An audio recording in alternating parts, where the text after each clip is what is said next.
Danes v Pomurskem dnevniku plenarno zasedanje Evropskega parlamenta, cepljenje na koronavirus, črno-beli na priprave v Turčijo, meja v času koronakrize, vreme, jutri bo oblačno.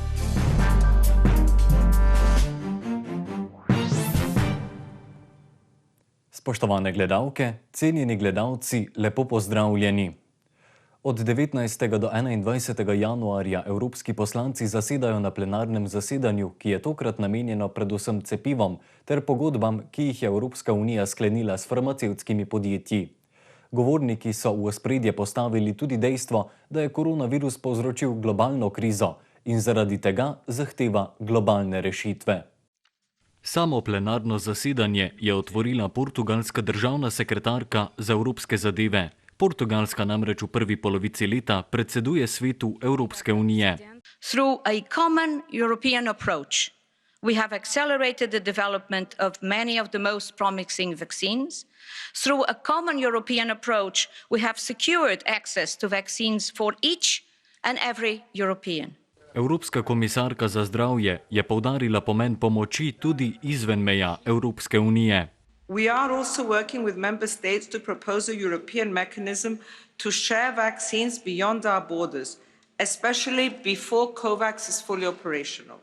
Beseda je tekla tudi o pogajanjih s farmacevtsko industrijo, o katerih je spregovorila evropska poslanka iz Slovenije Irena Joveva. Kmalu bo minilo leto dni, odkar nas je zadel novi koronavirus. Še vedno je ogromno izzivov, ampak na obzorju je rešilna bilka – cepivo.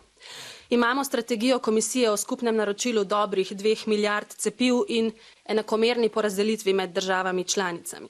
To je z vidika Unije kot skupnosti seveda izjemno, ampak sem vseeno razočarana, da pri podpisu pogodb s proizvajalci cepiv komisija ni zagotovila popolne transparentnosti. Pogajanja s farmacevtsko industrijo so namreč predstavljala velik zalogaj za poslance. Does it mean that the pharmaceutical industry is an easy counterpart to negotiate with? Certainly not. And only more transparency can take away the widespread perception, whether this is justified or not, that often, too often, profit is put before people in this industry. But one thing is clear. Thanks to the Commission's and the Member States' joint approach, the joint purchase of vaccines, for example, we have had a stronger negotiating position than each individual Member State would have had on its own. Approval of a vaccine administered in Germany should be valid in Greece. The vaccination paper from Poland should be recognized in France. And we therefore need a common European approach, also in this phase of the pandemic. Ob tem poudarjajo, da je preuranjeno govoriti o potrdilu o cepljenju za nemotena potovanja. Omenjena količina cepiv še ni proizvedena. To pomeni, da je bil doslej cepljen le majhen odstotek ljudi. In to pomeni tudi, da je absolutno preuranjeno govoriti o potrdilu o cepljenju za nemotena potovanja. Ne se namreč sprenevedati, dejstvo je, da bi to bil prisilni mehanizem. In še huje, ta mehanizem bi diskriminiral tiste, ki se bodo cepili pozneje, predvsem pa tiste, ki se ne bodo in ne morejo in zaradi zdravstvenih razlogov niso primerni za cepljenje. Veste, če že ves čas poudarjamo solidarnost in vključenost vseh, potem moramo poskrbeti, da tudi pri morebitnem vpeljevanju takšnih, ta hip zagotovo nepremišljenih mehanizmov nikomur ne bodo kratene temeljne pravice.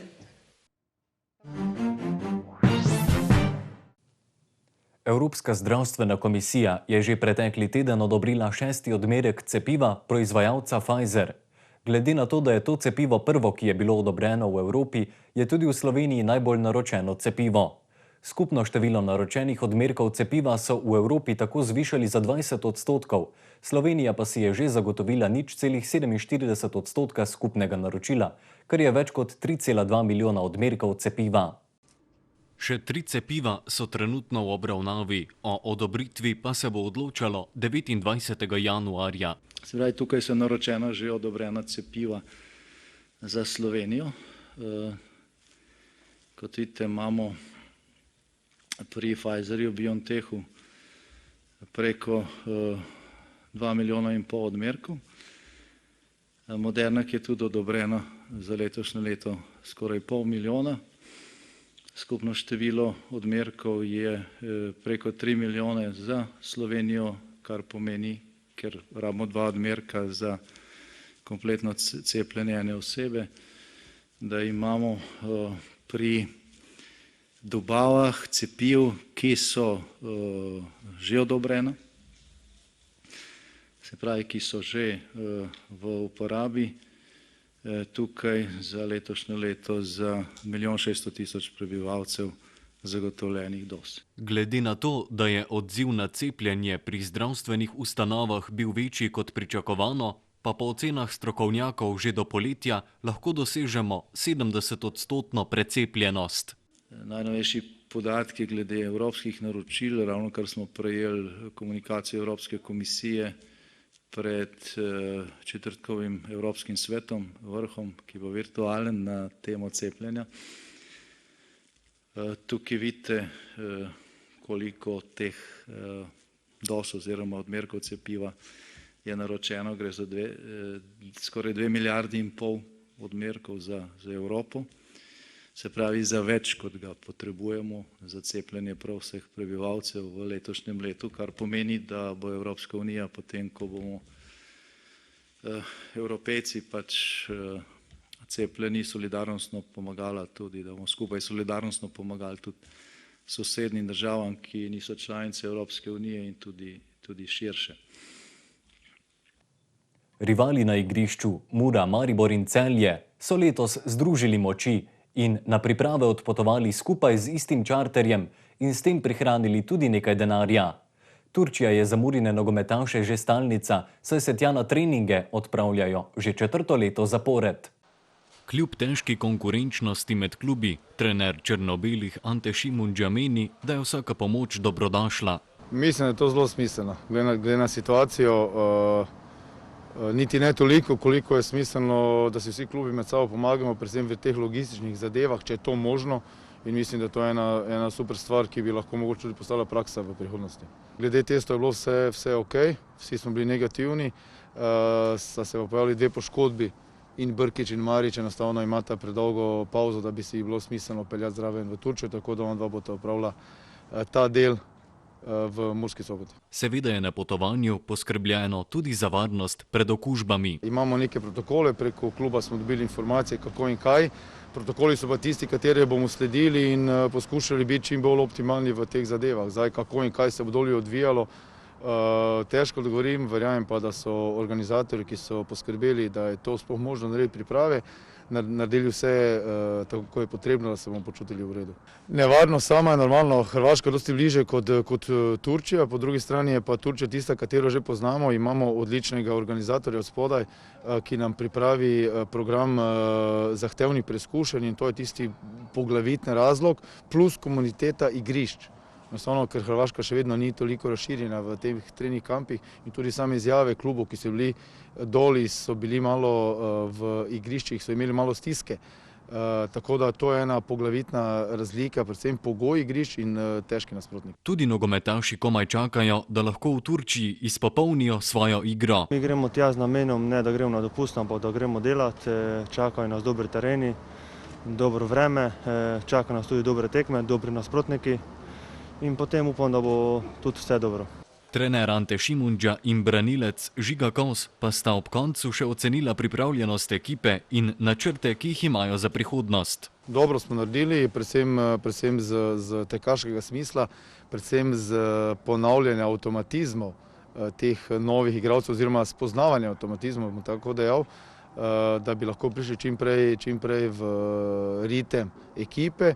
In sedaj pa pride do neke zadeve finaliziranja, uigravanja, pogoje igrišča čim bolj izkoristiti, koliko bo to možno in se pripraviti maksimalno, da bi delovali kot celota na najvišjem možnem nivoju. Ja, od tekem pričakujemo to, da se res dobro pripravimo, da od tekem odnesemo čim več, da tisto, kar delamo dobro, da še naprej delamo dobro, tisto, kar delamo slabo, da delamo čim manj in upam, da bo na koncu vse ok. Danes ob 10. so črno-beli poleteli z mariborskega letališča proti mestu Lara v turški provinci Antalija. Lanski podatki o nezakonitih prehodih državne meje kažejo kar 10-odstotni padec v primerjavi z letom 2019. Sezonski padec ilegalnih prehodov pa se nadaljuje tudi v letošnjem letu. Pod drobnogled smo vzeli mariborsko in soboško policijsko upravo. Na območju policijske uprave Murska Sobota so na meji s Hrvaško obravnavali 449 tujcev, leto prej pa 591. Na meji z Madžarsko so številke v primerjavi z letom 2019 narasle. Lani so obravnavali 65 tujcev, predlani pa le 18. Najpogostejši obravnavanci na madžarski meji so bili državljani Ukrajine, Moldavije, Maroka, Bangladeša in Afganistana. Na meji s Hrvaško pa državljani Iraka, Maroka, Irana, Afganistana in Egipta. Upad ilegalnih migracij preko hrvaške meje pripisujejo ukrepom za širjenje okužb, ki jih je sprejela Slovenija s sosednjimi državami. Tudi za povečanje števila migracij na madžarski meji so našli razlago. Večje število ilegalnih migracij naj bi povzročila preusmeritev migrantskih tokov na srbsko-madžarski in romunsko-madžarski meji. Vreme. Jutri bo oblačno, več pa v vremenski napovedi. Danes smo imeli pretežno jasen dan s temperaturami okrog 8 stopinj Celzija. Opoldne smo v Krajinskem parku Goričko namerili 6 stopinj, v Murski Soboti in v Radencih 8, v Lendavi pa 9 stopinj Celzija. Jutri bo v vzhodnih krajih zmerno oblačno in suho, drugod bo oblačno, predvsem na zahodu in jugu bo rahlo deževalo, pihal pa bo okrepljen jugozahodnik.